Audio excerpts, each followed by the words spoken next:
Hey guys, this is Troy Turner from Ivy Hall Crystal Lake. I'm going to show you what's in my holiday stash bag. Alright guys, let's go see what's inside.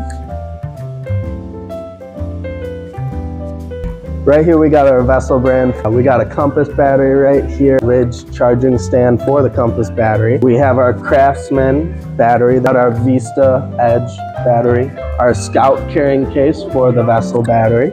We have our mill grinder, our basin herb storage, and our 2 Ember Ashtrays, and our Air 1-hitters. So my personal favorite is going to be this Vessel Compass battery right here. I actually have 2 of them personally. They're 550 milliamps for their battery.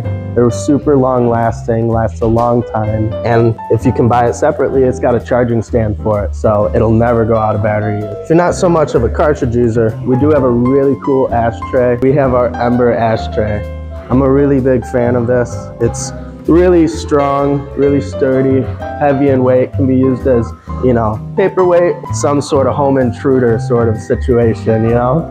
Thanks for chilling with me in my holiday stash bag right here. Next time you come in, get a chance to look at that Vessel brand. Happy holidays.